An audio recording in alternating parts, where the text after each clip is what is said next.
आप सभी का स्वागत है। जो बच्चे ग्रेजुएशन के बाद आईएएस या पीसीएस की प्रारंभिक परीक्षा की तैयारी कर रहे हैं, उनके लिए सामान्य ज्ञान के अंतर्गत अर्थशास्त्र में उद्योग जगत की कुछ फैक्ट्स बताने का प्रयास कर रहे हैं, जो आपके लिए लाभप्रद एवं उपयोगी होगा। आज कई दृष्टिबाधित बच्चे अपने ज्ञान एवं हौसले के बल पर उच्च पदों पर आसीन हैं। उनकी दृष्टिबाधिता उनके हौसले में बाधा नहीं पड़ती। सच ही कहते हैं, पेड़ की शाखा पर पक्षी कभी नहीं डरता, चाहे डाल हिल रही हो, क्योंकि पक्षी डाल पे नहीं अपने पंखों पर भरोसा करते हैं। हमें पूरा विश्वास है कि आप सब भी अपने हौसले से एवं शिक्षा के बल पर उच्च पदों पर आसीन होंगे। उद्योग जगत। आजादी के बाद भारत में औद्योगिक नीति संबंधी प्रस्ताव 1948 में पारित किया गया था। सन 1948 की औद्योगिक नीति में सार्वजनिक तथा निजी क्षेत्र दोनों के ही महत्व को स्वीकार किया गया, परंतु मूल उद्योगों के विकास का दायित्व सार्वजनिक क्षेत्र को सौंपा गया। भारत में औद्योगिक नीति पुनः सन 1956 में लाई गई, जिसमें सार्वजनिक क्षेत्र का विस्तार, सहकारी क्षेत्र का विकास तथा निजी एकाधिकारों पर नियंत्रण जैसे उद्देश्य शामिल किए गए। 1948 की औद्योगिक नीति में उद्योगों की 4 श्रेणियां बनाई गई, जबकि सन 1956 की नीति के इस घटाकर इसे 3 कर दिया गया। 1973 में दत्त समिति की सिफारिशों के आधार पर संयुक्त क्षेत्र का गठन किया गया। 1980 की औद्योगिक नीति आर्थिक संघवाद की धारणा से प्रेरित थी तथा इसमें कृषि पर आधारित उद्योगों को रियायतें देने की नीति अपनाई गई। नई औद्योगिक नीति की घोषणा 24 जुलाई 1991 को की गई, जिसमें व्यापक स्तर पर उदारवादी कदमों की घोषणा की गई। इस नई औद्योगिक नीति में 18 प्रमुख उद्योगों को छोड़कर अन्य सभी उद्योगों को लाइसेंस से मुक्त कर दिया गया। बाद में 13 और उद्योगों को लाइसेंस की आवश्यकता से मुक्त कर दिया गया, जिससे लाइसेंसिंग की आवश्यकता से युक्त उद्योगों की संख्या वर्तमान में घटकर 5 रह गई। ये 5 उद्योग निम्न हैं। पहला, अल्कोहल युक्त पेयों का आसवन एवं इनसे शराब बनाना। दूसरा, तंबाकू के सिगार एवं सिगरेट तथा विनिर्मित तंबाकू के अन्य विकल्प। तीसरा, इलेक्ट्रॉनिक, एरोस्पेस तथा रक्षा उपकरण सभी प्रकार के। चौथा, detonative fuse, safety fuse, gun powder, nitrocellulose तथा माचिस सहित औद्योगिक विस्फोटक सामग्री। पांचवा, खतरनाक रसायन। नई औद्योगिक नीति में निजीकरण एवं उदारीकरण प्रमुख है। सार्वजनिक उद्यम वैसे उद्यम है जिनका संचालन एवं नियंत्रण सरकार द्वारा होता है। अक्टूबर 2008 में नवरत्न का दर्जा प्राप्त कंपनियों की कुल संख्या 18 है। 1997 में यह दर्जा मूलतः 9 कंपनियों के लिए ही सृजित किया गया था। वर्तमान में नवरत्न का दर्जा प्राप्त 18 कंपनियां निम्नलिखित हैं। First, Bharat heavy electricals limited यानी BHEL।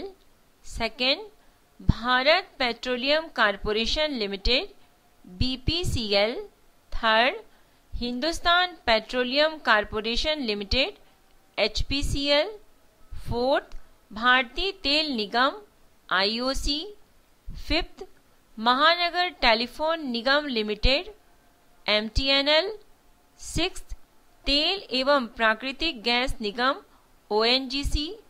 7th राष्ट्रीय ताप विद्युत निगम NTPC, 8th भारतीय इस्पात प्राधिकरण लिमिटेड सेल, 9th भारतीय गैस प्राधिकरण limited GAIL GAIL, 10th Bharat electronics limited BEL, 11th Hindustan aeronautics limited HAL, 12th power financing corporation PFC, 13 राष्ट्रीय खनिज विकास निगम NMDC, 14 power grid corporation of India limited PGCIL, 15 ग्रामीण विद्युतीकरण निगम limited REC, 16 national aluminium company NALCO यानी NALCO,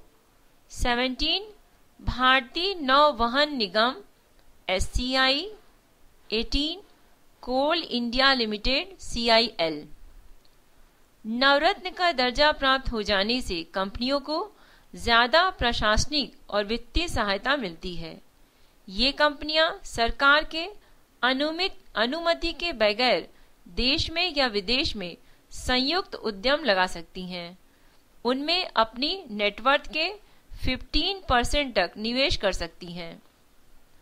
आर्थिक गणना 2005 के अनुसार देश के कुल 4.212 करोड़ उद्योगों में 50% से अधिक उद्यम 5 राज्यों तमिलनाडु, महाराष्ट्र, पश्चिम बंगाल, आंध्र प्रदेश व उत्तर प्रदेश में स्थापित है। औद्योगिक क्षेत्र का GDP में हिस्सा जो 1950 से 51 में 1993 से 94 की कीमतों पर 13.3% था, जो 2006 से 7 में बढ़कर 26.4% हो गया है। 11वीं योजना के दौरान औद्योगिक क्षेत्र की विकास दर का औसत लक्ष्य 10.5% रखा गया है। वर्तमान समय में गुजरात में 112 सूती वस्त्र मिले हैं, जिनमें से अकेले अहमदाबाद में 66 मिले हैं। इसे पूर्व का बोस्टन कहा जाता है। महाराष्ट्र राज्य में 104 मिले हैं, जिनमें से 54 मिले अकेले मुंबई में हैं। मुंबई को सूती वस्त्रों की राजधानी कहा जाता है। कानपुर शहर में सूती वस्त्र की 10 मिलें हैं, जिसे उत्तर भारत का मैनचेस्टर कहा जाता है। भारत में लघु व कुटीर उद्योग का कुल औद्योगिक निर्यात में भागीदारी 33% 2006 से 2007 में।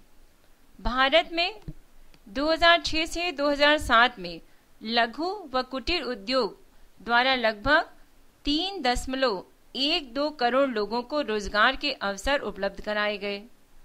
लघु व कुटीर उद्योग पर विशेष ध्यान सन 1977 की औद्योगिक नीति में दिया गया। जिला उद्योग केंद्रों की स्थापना 1977 में की गई थी। इस समय देश में 422 जिला उद्योग केंद्र हैं। लघु उद्योग को वित्त प्रदान करने के उद्देश्य से सन 1990 में SIDBI अर्थात भारतीय लघु उद्योग विकास बैंक की स्थापना की गई। आबिद हुसैन समिति लघु उद्योग में सुधार से संबंध है। लघु उद्योग वैसे उद्योग हैं जिसमें अधिक से अधिक 1 करोड़ रुपए का निवेश हुआ हो। कुटीर उद्योग की अधिकतम निवेश सीमा 25 लाख रुपए है। भारतीय औद्योगिक वित्त निगम IFCI की स्थापना भारतीय संविधान के विशेष अधिनियम द्वारा 1 जुलाई 1948 को की गई। IFCI का उद्देश्य निजी तथा सरकारी क्षेत्रों के उद्यमों को दीर्घकालीन व मध्यकालीन साख उपलब्ध कराना है। ICICI अर्थात भारतीय औद्योगिक साख एवं निवेश निगम लिमिटेड की स्थापना सन 1955 में भारतीय कंपनी अधिनियम के अंतर्गत की गई। ICICI का कार्य निजी क्षेत्र में स्थापित होने वाले उद्यमों की स्थापना, विकास तथा आधुनिकीकरण में सहायता करना है। औद्योगिक वित्त के क्षेत्र में भारतीय औद्योगिक विकास बैंक का स्थान सबसे ऊंचा है। भारतीय औद्योगिक विकास बैंक की स्थापना 1 फरवरी 1964 को की गई। इसे अपना कार्य 1 जुलाई 1966 से शुरू किया। IRBI अर्थात भारतीय औद्योगिक पुनर्निर्माण बैंक की स्थापना अस्वस्थ औद्योगिक इकाइयों के पुनर्निर्माण के उद्देश्य से 20 मार्च 1985 को की गई। भारतीय यूनिट ट्रस्ट 1 फरवरी 1964 को संसदीय अधिनियम से स्थापित किया गया। भारतीय यूनिट ट्रस्ट यानी UTI लोगों की छोटी छोटी बचतों को यूनिटों की बिक्री के माध्यम से एकत्रित करता है तथा उनका प्रतिभूतियों में निवेश करता है। भारतीय जीवन बीमा निगम का मुख्यालय मुंबई में है। इस समय इसके 7 जोनल कार्यालय तथा 100 क्षेत्रीय कार्यालय हैं। इसकी स्थापना सन 1956 में की गई थी। भारतीय साधारण बीमा निगम GIC की स्थापना सन 1972 में की गई।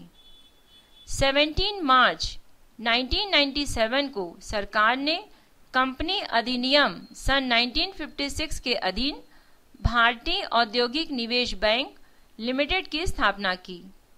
वर्तमान में इसकी अधिकृत पूंजी 1000 करोड़ रुपए तथा मुख्यालय कोलकाता में है। प्रस्तुत साक्ष्य अनीता शर्मा द्वारा ध्वनांकित किया गया है। आप अपनी राय हमें मेल कर सकते हैं। मेल ID है